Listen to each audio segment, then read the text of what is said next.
Welcome back to the Writing with Witches podcast, where you get to hang out with two witches as we talk about writing. For once, not about books. Yes. We're talking about short stories today. Indeed. So, my name is Leona Urbanski. I'm one of your hosts. I am a debut author with my first book coming out April of 2026, and my co-host is... I am Nicole Autumn. I am the author of the Secret Society series, which has 3 books currently published in it. And the fourth and final book, is to come out in January of 2026. Yes. Important to remind people the series will be finished. Yes, it is done. So if you haven't read it, now would be a good time to pick it up. Because by the time you're done reading, unless you're like crazy fast like Leona... It'll be out by the time you're done reading the other 3. Maybe. Like I said, unless you are like a really fast reader, you may finish them and be like, there's still a month left. Yeah. So any other book news besides that? The only other book news I have is, which at this point, ARC applications will be closed, but my ARC applications are open, and I have some spicy artwork from Alex, which we know she's close to being done. And I'm just like chomping at the bit to see the finished product because I know it's going to be so good. So yeah, that's all I got at this point. And you? I am this close to being done with the second round of revisions. I have like 20 pages left, I think. Oh my gosh. And then I'll be done with this round. That's exciting. Yeah, and so then I will be officially sending it out to my other beta readers. And ARC applications are still open at this point for Fire Magic. I'm not closing mine until the end of December because ARCs will be going out in January for me. So if you want a physical ARC, sign up. Already signed up, I hope, because I am going to have a limited number of the physical ARCs to be available to people.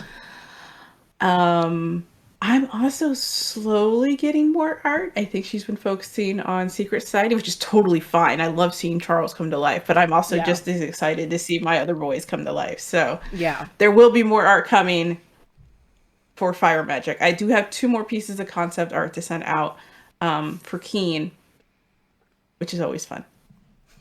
So I love it. I'm excited to see how they all turn out. Yes, agreed entirely. So yeah, it's fun stuff there.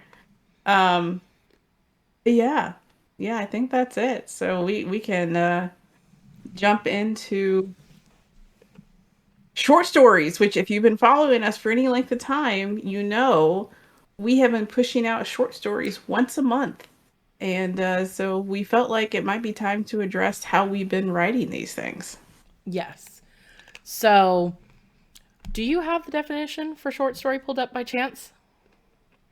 I don't, but I do remember it from when I looked it up the last time. Short story typically is going to be exactly what it sounds like. It is a shorter story with very tight, usually fast-paced action, minimal characters in the scene. It can range anywhere from, going off of what you told me before, 1,000 to 7,500 words. But really and truly, it's more about just the brevity of the story that's taking place. Sometimes, you might get 1 or 2 scenes. I know in Crimson Dagger, there was 3 scenes, I think. I believe so. Roughly. Yeah.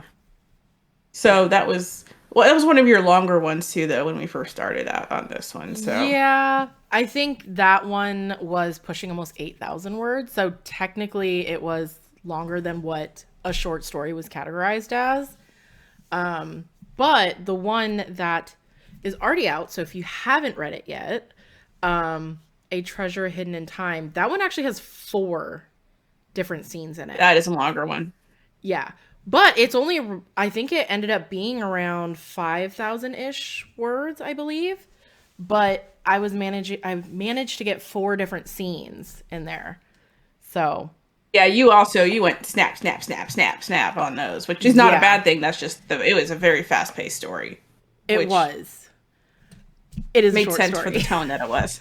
Yeah. It is a short story. It was very fast paced. So, Yes. so yeah, it's it's not gonna have your longer run on sentences that we both love so much to use. You're gonna have just everything's gonna be just a little bit shorter to make it work into, like, say, an anthology. Anthologies are comprised of short stories. So thinking along those lines. Yeah. I would say with short stories, you're trying to convey the story as quickly as possible without bogging the reader down with all the details that you would normally find in a full-length novel, because we know we love to just give all the details. And with short stories, you're like, okay, I have to make this quick but interesting and still feel somewhat well-rounded. So that definitely comes into play when you're writing a short story, which is kind of fun, and it is definitely a challenge to go from, both of us have technically written like trilogies, since I mean technically mine's a trilogy with a novella. So we've both written trilogies at this point. So trying to narrow down that type of, is brevity the word I'm looking for? Like the expanse of it, that much detail, and then No. like trying to make a story so little is so hard. It is definitely a challenge, but I think all writers should try doing it just to kind of flex those like different type of brain muscles in writing. It really shows you your weak points and your strengths, which mine apparently my weak points are contractions. Same. First it was commas, now it's contractions. So No, yeah. now I'm running into commas on fire magic. So, it's no matter how good you think you are, you're always going to run into those errors because it's just ingrained into you. That's why we revise and we edit. Yes, for sure. So with us doing short stories, we've had to come up with some ways to basically get story prompts. We found several through Instagram, surprisingly, where it is just a press to hold to get your character or your setting. And that was actually what the Crimson Dagger was. And I believe, what was it? The other one, the Rise of the Fallen. Rise of the Fallen. And then yours was the Shadow Princess, and what was the other one? Sacrifice. Sacrifice, that's right. So all 4 of those were Instagram prompts that we had run across. So you can find that inspiration in a lot of different places. Yeah, I mean, it's story prompts are definitely kind of my go-to when I'm looking for ideas for the next story. Although I will say, some popular culture definitely influenced the last short story with a covert dinner date. Yeah. Da, da, da, da, da. I swear the title's longer than the story. It kind of is, yeah. I know your Touch of Magic story was just you were in the mood for something cozy, and that's what struck your fancy. So yeah, it can really come from anywhere for a prompt. I decided my contact is okay. My contact eyeball decided to be a pain in the difficulties. ass for a second. Yes. So I mean, really, and you can also take prompts from anywhere, even if it's like this is a hugely complicated prompt. Just pick and choose what you think will work for a short story, and you never know, that short story you write may turn into a novel. Shadow Princess, but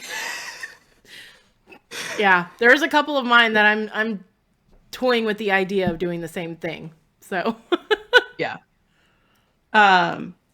Yeah, so for those of you, wow, I feel like I'm on caffeine tonight, and I've had like one can of soda today, and that's it. I don't. Words are hard. Anyway, words are hard. If you have read my Princess of Shadows story, then yes, that is currently in the process of being drafted into a full length novel. So look forward to that. Anyway, enough plugging my own work. Story prompts, that's the point, right? I mean, that's the point of the podcast, right? Yeah. Yeah, but you can take them from anywhere. It's the pop culture that I just mentioned, just feeling in the vibes for a different kind of story. The Instagram prompts, going into like the full novel prompts and picking and choosing what you want to use in your short story. Anywhere you get inspiration for any story, you can probably turn it into a short story at the start anyway. So yeah. You can also go to websites that basically have like a database of like options that they will randomize for you and kind of just spit it out and say, hey, write a prompt about XYZ. Not generative AI. We're not using that. This is just a prompt randomizer with different options. It's like AdLib for prompts. There are all kinds of websites out there that do that. I even got creative at one point because I was seeing people use like D&D rolling styles for creating sandwiches and drinks and like using these dice for more creative options instead of just D&D. And I was like, that's kind of a good idea. So I worked up a worksheet, I guess, I made up and did a roll for a short story. So I have a bunch of different genres and topics and tropes and how many characters and how many words, kind of as a way to spice things up if I really can't come up with anything. And it can also be somewhat of a challenge because like A Treasure Hidden in Time was actually a sci-fi that I had rolled, as well as it being the setting being in medieval times. And I was like, how the flippity flap am I going to make that work? Like, what? So somehow I managed to make it work. So that is another option. You could do something like that to kind of spice things up to write your short stories. There we go. It was hard to spit it out. words are hard. Words are hard. Words are hard. Yeah. Sorry, I had a pop up and I was muting everything. Oh no, you're good. So yeah, it's crazy what you can think of. Like I said, two of my stories, I'm just going to kind of run through the four that I put out. Princess of Shadows and Sacrifice were both inspired by that Instagram prompt. Samhain Tea was my first attempt at creating a cozy story. I was going for cozy, centered around Samhain, and I failed. It went a little dark. It's not cozy. And then Covert Dinner Date was my successful attempt at cozy, but that was very heavily influenced by a movie that came out this year. I am not going to say it because I don't feel like getting caught by it, but I'm sure anyone that reads it will know exactly what I'm talking about. So yeah, go read it and you'll find out. And your four, so I know your first two were the story prompts, but you also forgot Horse Race. Horse Race. I was just trying to write. We've done 5, haven't we? Wow, Horse Race just left my brain. So I was trying to go with a non-magical story. So I was trying to create just a mundane, something focused around horses because I'm a horse girl. Yay. And another thing that I realized after I wrote it is I wrote that without any dialogue in that story. And I was like, it was a challenge to me to go back and revise it to keep it that way too. Cause I'm like, this is interesting. There was no dialogue in that story at all. That's interesting. I did not catch that, but now that I think about it, you're right. Yeah, it was all internal monologue with Lucy. So Oh, wow. yeah, That's, I didn't even realize it until I was done and I was going back through revisions. I was like, I'm gonna keep it that way. I kind of like it. It's a different take on it. So yeah. Um, but short stories are also great for trying out new things like that, like writing a whole short story with no dialogue. It's just all internal thought, or me doing sci-fi, which probably will never do again because that was rough. I respect sci-fi. It's just not for me. But yeah, it's a good time to try out new techniques or writing styles. Like, I don't write prose or this poetic language, but who knows? Maybe I might try it in a short story and see how I like it. It could come out great. It could come out trash, and then it hits the bin and you start all over. So it's just a good time to challenge yourself as an author to write new or different things in a format that isn't as demanding as a full length novel. So, yeah, I mean, you write enough of them. Oh, it's death. A lot of authors do get their start with short stories because they will be submitting them to literature magazines, or if they're focused on a specific genre like fantasy or sci-fi, there are literature magazines focused on those genres. So being published in these literature magazines is actually a kind of a feather in your cap for people, because a lot of times when you are submitting in traditional publishing, when you are sending out query letters, being able to say, hey, I've been published in these magazines in this and this and this issue with these stories, gives the editor or agent reference. They can go back and look at your work as well, besides what they have in front of them, to be like, hey, how was this received? Was it received well? Someone else has already approved them, like their work enough to put it into a publication. So it helps. It's like having certifications on your resume. It's not going to hinder you if you don't have it, but it will only help you if you do have it. So if you are like, why should I even bother with a short story? It's never going to get published. Yeah, it could. Go out, find these literature magazines. They are still out there. A lot of them are digital now, to be fair, but there are still definitely literature magazines out there that are doing these publications. Um, so, or heck, do what we're doing. Publish it on your own website. I can't speak. we're struggling tonight. And We are. it's been a long day. So doing that can also help give people a reference. I will say it's not going to be as, I hate to say it this way, but frankly, as creditable as having it published with the literature magazine, because anyone can publish anything on a website. So, we ours were only vetted by each other. Yeah. And if you have your own website with your own stories up, then you know it is what it is. Yeah. So. So that brings us to our witchy tip. Which, when this goes out, we are 5 days. It's the week of Yule. The week of Yule. So we thought we would give you guys some fun things for Yule.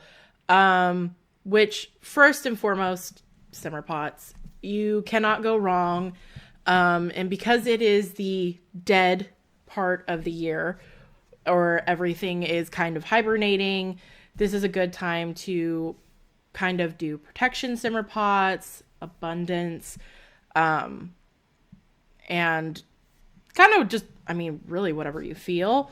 But that is a good way to kind of bring some magic to Yule, as well as it just smells really good. It smells really good. It does smell really, really good. Like if the way your house is set up, if you can get it to where the whole house is able to smell it, oh, delicious. Yeah, for sure. Another thing you could do is crafting your own Yule log. Some people make edible versions, so if you could get like one of those, like, if you are talented enough to do one of those like giant rolled type cakes, you can frost it and decorate it like your Yule log. and then you get to eat it. So there's that. Or you can go out and find a log or buy one and decorate it for Yule. That's always fun. I actually have two. My sister found me a piece, and my father helped me out by drilling holes in it so that I could put candles in it. And then that same year, my mother found on clearance a Yule log with the LED tea light candles. So I've Oh, got two to put out this year. nice. I have none. I should probably make one. I think that would be a good idea because now we live in an area where there's a lot of fallen branches because we get a lot of thunderstorms in the summertime and we have a lot of big trees. So I should probably do that. I think that would be a good idea. I really like it. She was able to find one that stays relatively flat, so we were able to put it in with the candle without worrying about the candles, Yeah, going off to one side. that's so cool. Another craft you can do if you are into crafting, you could do cinnamon stick stars as well as making your own wreaths, or now would be also a good time to make your own brooms. If you have all the leaves have fallen off the trees, the branches, so now's a good time to go and pick all those loose sticks up in your yard and make yourself a besom or, your broom. So those are just some fun crafts that you can do during Yule and kind of bring in a little extra magic during the winter holiday. Be really good to make your own broom if you go with the calendar new year of sweeping out the old energies to make room for the new. So be a Yeah. good idea to do that right now. Mm-hmm. That I didn't even think of that, but yeah, that's a good idea.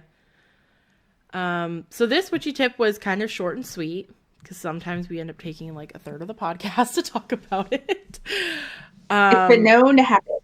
Yes. So we can jump back into short stories. And at this point, something you have to decide is how long do you want your short story? 1,000 words to 7,500 words is considered short story range. Anything less is considered flash fiction. And then once you hit, I think, 10,000 words, you're classified as a novella. So it's up in the air. It's kind of a loose interpretation of, how much you write. Page count wise, I think that's anywhere from like 2 to 3 pages to 10 pages. So, and that's like regular 8.5 by 11 size paper. So it's really up to you how much you write. It's kind of just, like I said, loose interpretation between those numbers. Yeah, and like you said, you can get down to like just 1,000, and that really puts you right at the edge of that flash fiction range. Like, I consider your Touch of Magic one almost be flash fiction because it goes so fast. It's just such a short, concise scene with, Yeah. leaving off where it is, versus like Rise of the Fallen was Yeah. a chunkier one Mm-hmm. that definitely encapsulated a real whole story. Yeah, it definitely did. Yeah. And that one was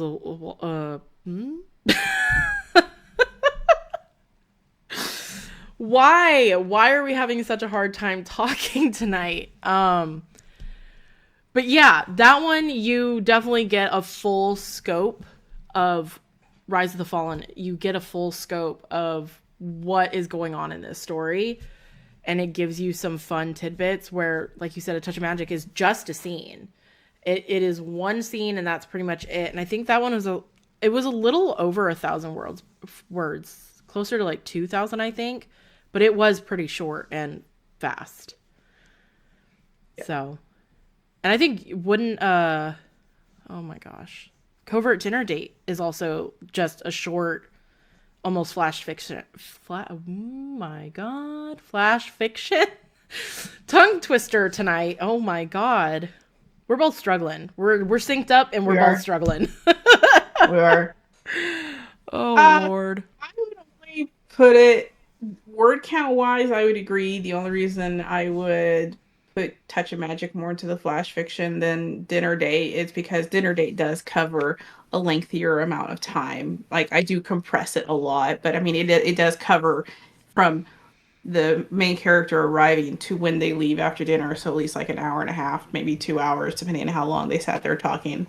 Yeah. Versus Touch of Magic is like bam, bam, bam. Yeah, it's probably maybe 20 minutes long. Like it is Yeah. a short little boop, little nugget out of her day. So yeah. And with that, once you decide kind of how much you're wanting to write, then you get to do the fun thing, and that's pick your setting, which can be really fun because it can vary, especially if you are trying new things. Like my sci-fi, I never expected to write that, but like I said, I rolled for it and I was like, okay. And then the setting ended up being medieval times, and I was like, What? I was so confused, and I was like, how am I going to make this work?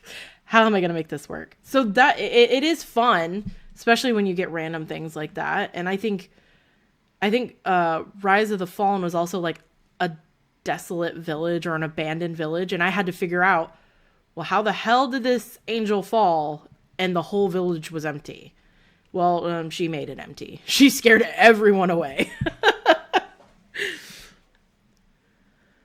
Yeah, settings and genres are definitely a fun. I actually have a sci-fi story that I set aside a while ago. I need to finish that one up. Now you've challenged me. Since I say I like to write sci-fi, I have yet to write one, so gonna have to fix that. Yeah, And it already has a title. So. I know, and yours started out good because I remember you only sent me like, I don't know, maybe the first few hundred words, like a page or something. And you're like, oh, I still have to write more, but what do you think of it? And I'm like, oh, this is good. And like, they were so snarky. I love it. I mean, as always, but yeah. So now it's your turn. You got to put out your sci-fi. Because we started those about the same time. I will attempt to have the Librarian and the Rockstar out for December. I love that. And it's sci-fi, so just you can take your own interpretation on it, what the Librarian is. Yeah. I will say, definitely inspired by Evie from The Mummy, though. Absolutely. Oh, yeah. I could see that. And then with... setting is fun. Yes, it is fun. And then with characters... Normally, with full-length novels, you can take your time kind of introducing your characters. I would say I typically like to introduce my characters within the first 2 chapters, or at least the main character, and then the other ones you can slowly put in. But when you're writing a short story, you don't have much time to establish your characters. It's like you have to introduce them fairly quickly. And typically, you can't take that stereotypical, oh, I looked in the mirror and did this, or have someone else describe them, or you really don't have a lot of wiggle room for that. So you kind of just have to go in and this is who you're dealing with, and you just read from there. So sometimes you can, if you want to make it a little bit longer, have a little more wiggle room on what they look like, or what they're wearing, or who they are as a person, and other times it's just a name. Like, I realize reading a Treasure Hidden in Time, I'm like, I don't describe what these characters look like at all. It is purely up to whatever you guys decide. You get names, and that's it. And their gender. Pretty much it. Yeah, it took me a little bit to realize, because you tend to write in first person, it took me a while to realize that I don't even remember her name at this point. I remember she was the main character. Sparrow? Was it Sparrow? Detective Sparrow, yeah. There wasn't even a first name. Yeah. Yeah, you mentioned Sparrow once, maybe twice in the whole story. So when you were sitting there talking about, oh, Sparrow this, Sparrow that, I'm like, who the hell is Sparrow? Who the fuck? And then I had to go back and reread it. Like, oh, that's the main character. Got it. Yeah. You're like, who the fudge is that? Yeah. So sometimes, it's very fast in introducing your characters, and yeah, sometimes they kind of get lost. They were there, but you forgot their name. Or you can do what I do and literally just have the characters run onto the page. That's Yeah. typically what happens with me. Just something They're wild running. happens. Just absolute wild happens to them, like getting dragged out of their bed and dragged down the street barefoot, and you're just like, what the fuck's going on? Yeah. Trying to remember what happened when that one was. That's in the sacrifice. Yeah. Oh, that's right. That was. I was just thinking about the ocean. I was like, "Is that the ocean one?" It's literally. She got dragged out of her bed. Yeah, the whole introduction in the beginning is her, like, talking about how she's literally been dragged out of bed.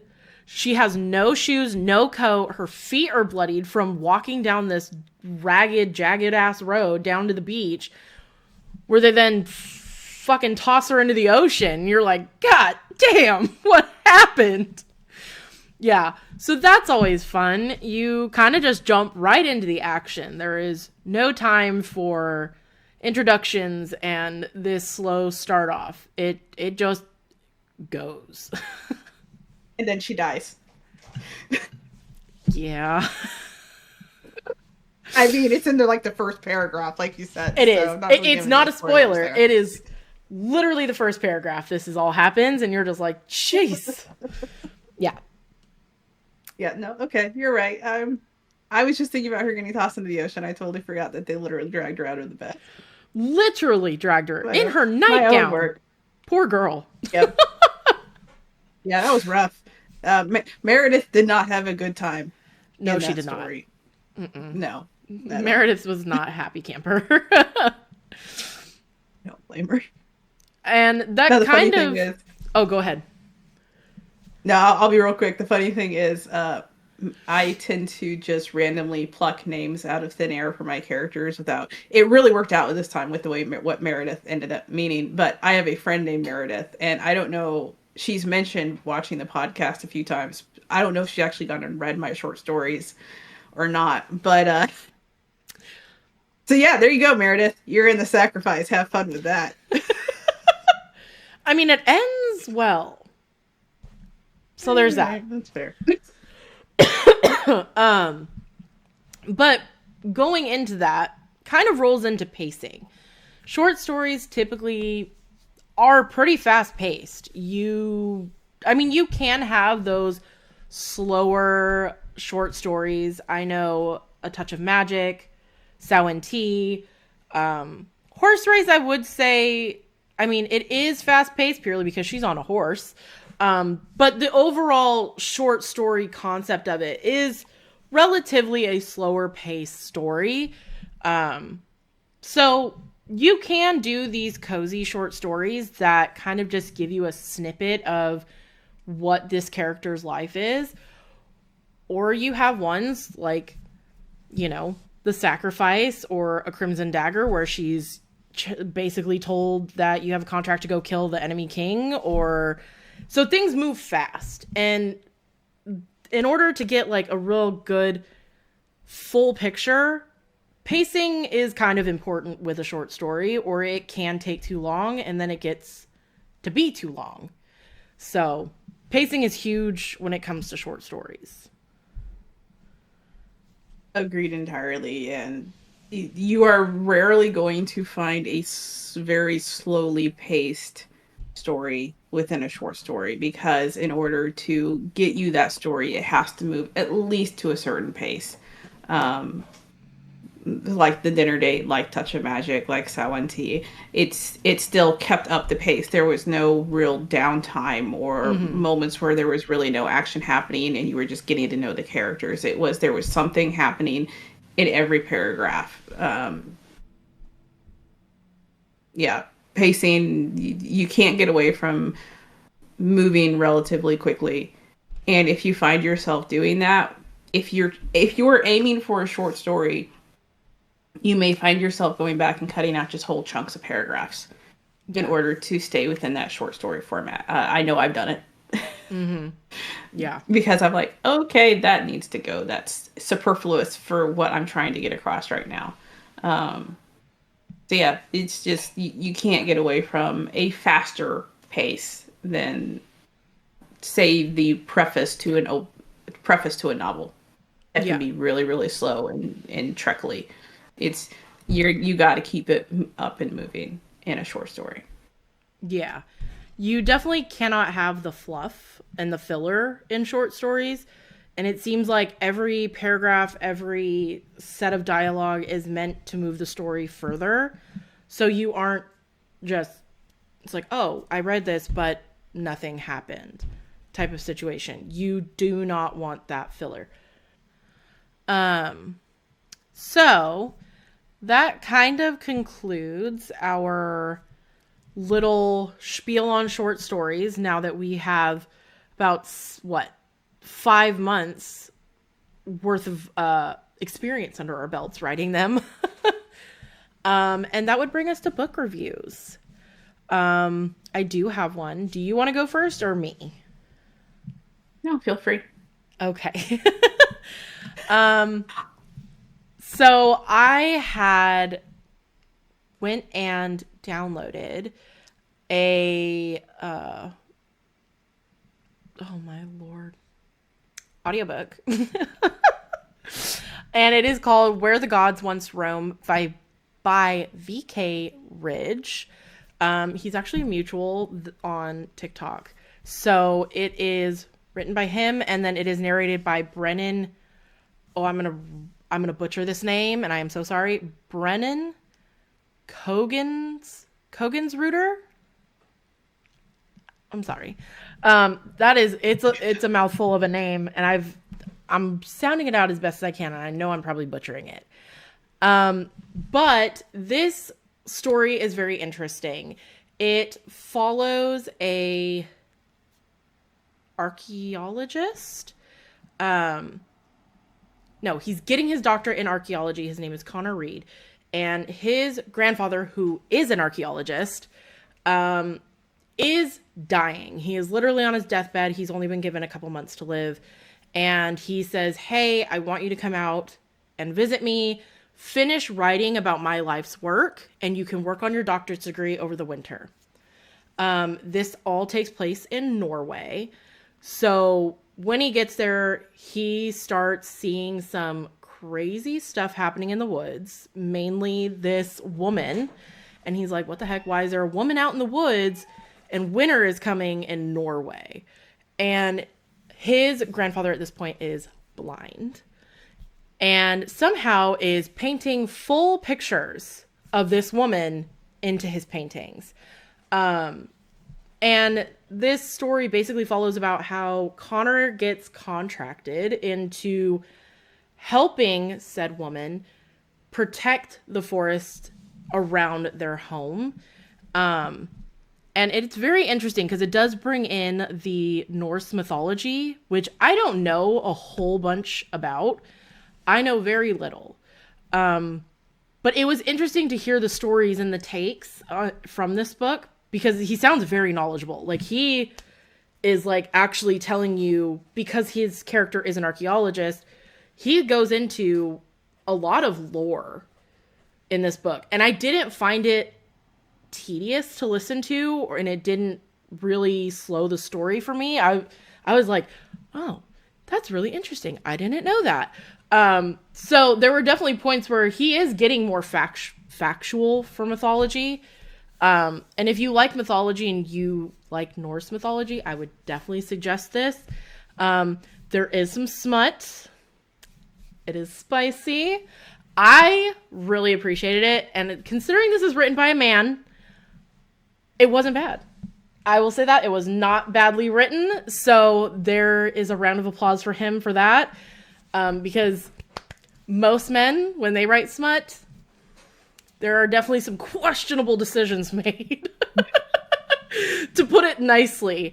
And he did a really good job. At one point near the end, I'm not going to spoil it, but what I thought was meant to be the climax, I was like, oh, this is really anticlimactic. I was wrong. And then the real climax happens, and I was like, oh shit. So the ending I didn't expect. And it was very action packed. It moved fairly quickly. It it was interesting to see the relationship between Connor and Ilva, who is the girl that he's helping. It was interesting because she is very much a dominant personality. So, yeah. I like it. I gave it like I'll say like a 4 out of 5 stars for me. The smut was good.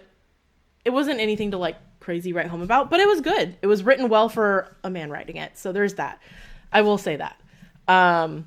So, and again, if you're interested in Norse mythology, especially around like Loki, Fenrir, and Odin, even Hel, I would check it out. It's worth it. Cool. I might have to pick that one up. Yeah, it was interesting. The narrating was a little rough. I think this may have been one of their first audiobooks. So sometimes the inflections were a little odd, but you know, he's an indie author. And like I said, I think this may have been one of the first few projects this person has done. So it's not perfect, but I was able to listen to the whole thing without being like, oh my God, this is annoying. Some people may not be able to get through it because like I said, sometimes the inflections and the way they talk feels a little choppy, but like I said, I got through it. It was good. Probably going to be better than what I would do. I mean, I'm probably not going to do much better either. So, especially the smut scenes, I'll tell you, I'm going to have to do a lot of takes of those because I know I'm just going to be giggling like a fucking schoolgirl. Like, I know I'm going to need a lot of takes for that. Probably. Yeah. Okay, so I actually have 2 books that I'm going to talk about. They are both by Joanna Penn. The first one I'm going to talk about is, and I won't be long with them, I promise. They're both pretty short. Audio for Authors, Audiobooks, Podcasting, and Voice Technologies. It's a good starting resource. It's about... Oh, goodness. I'm trying to get back past all of her appendices here. It's about 250 pages long, roughly. Something that I noticed, and I believe you noticed because I think you've listened to it, is she gives you a lot of resources to dig deeper into stuff. Yeah. Like, I'm not discounting the quality of her writing, but this feels like a really thick Wikipedia article. Yeah. Like, it touches real shallowly on stuff and gives you the jumping off point on where to find more stuff. There are some definitely solid pieces of advice in here on like who publishes audiobooks, where to find narrators for your audiobooks, what kind of equipment you need for your audiobooks if you do it yourself, that kind of thing. But it's definitely, it's not a lengthy tome of every single thing you will need to know about how to produce your own audiobook or podcast. So, but definitely a good resource to have when you are looking at narrating or just getting your first audiobook created for your book or starting a podcast, which was helpful for both of us in both sections of this book. Yeah. The other book that I'm going to talk about by Joanna Penn is the 4th edition of Successful Self-Publishing, How to Self-Publish and Market Your Book. This one is quite a bit shorter. This one's only like 150 odd pages long. Again, it feels like a really thick Wikipedia article. And I have actually read the 2nd edition of this book as well. So honestly, I didn't notice a lot of changes except for the last section, which I'll talk about in a little bit. It's good. I mean, it's good. It's just, like I said, it's all touched on very shallowly. It definitely gives you a guided Google search, I guess is the best way to put it. Instead of having to figure out what you need to Google on your own, this tells you what you need to Google and do searches on to find out. The only thing I didn't particularly care about this book, because this is our soapbox, is her last section was all about generative AI. Yeah. And we both have our issues with that. I appreciated that she always was forthcoming about when and where she used AI, how she used AI, what tools that she used, and that kind of thing. And some of the uses cases that she gave for it, I totally can see as legit.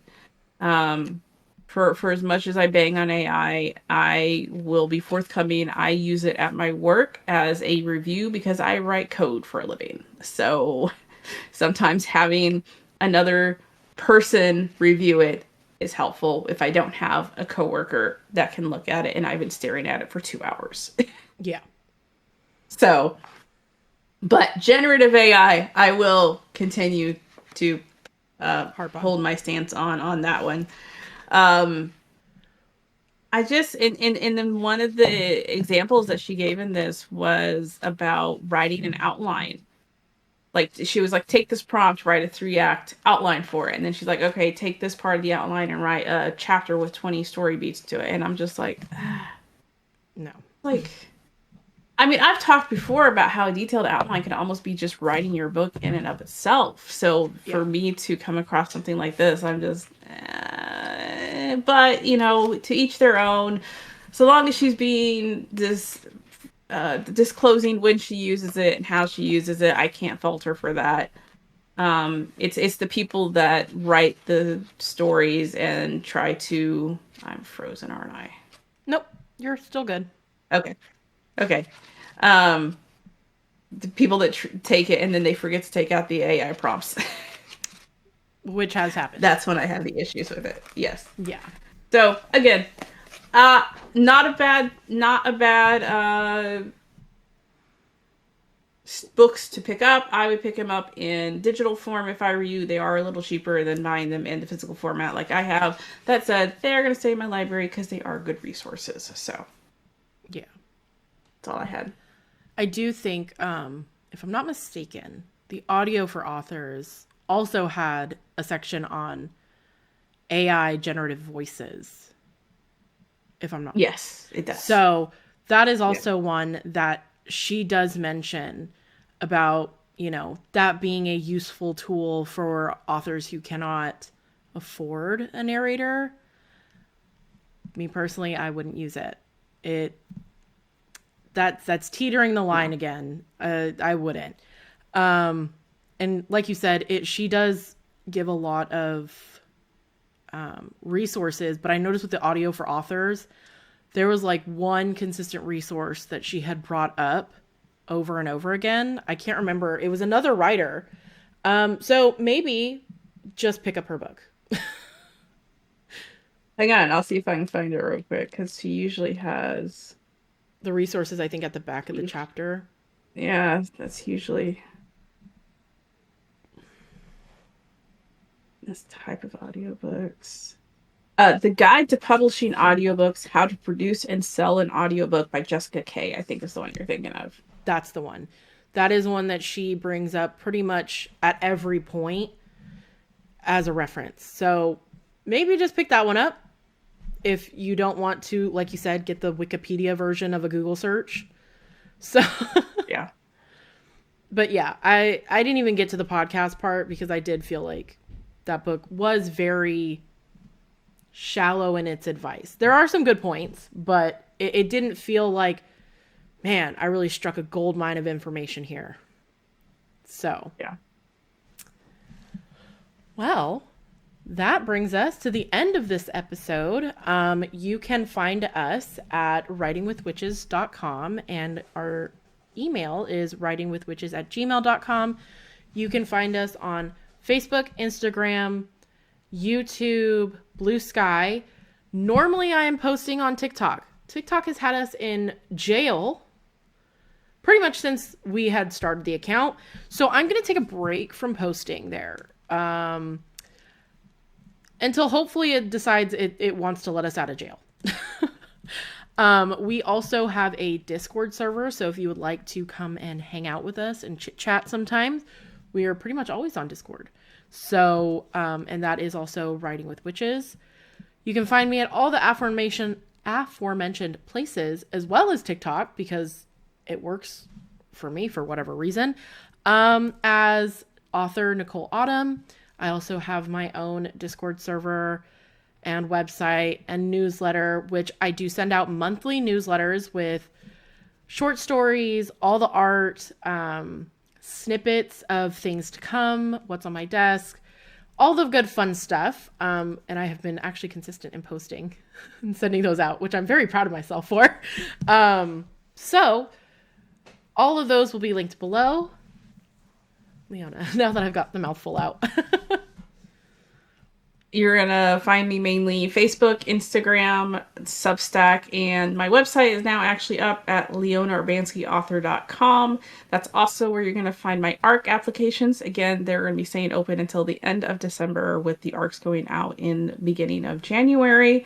So please go sign up for that. Sign up for the Substacks. I am trying to send them out a little more frequently as we build up to this, because I'm trying to let people know about the Kickstarter that's going to be happening in February and March. So spread the word on that for me, if you would, please. We are going to have some awesome merch. Like, it will be just sick. You're going to want it. Even if you don't want to read my book, you're going to want the merch. I promise you. Yes.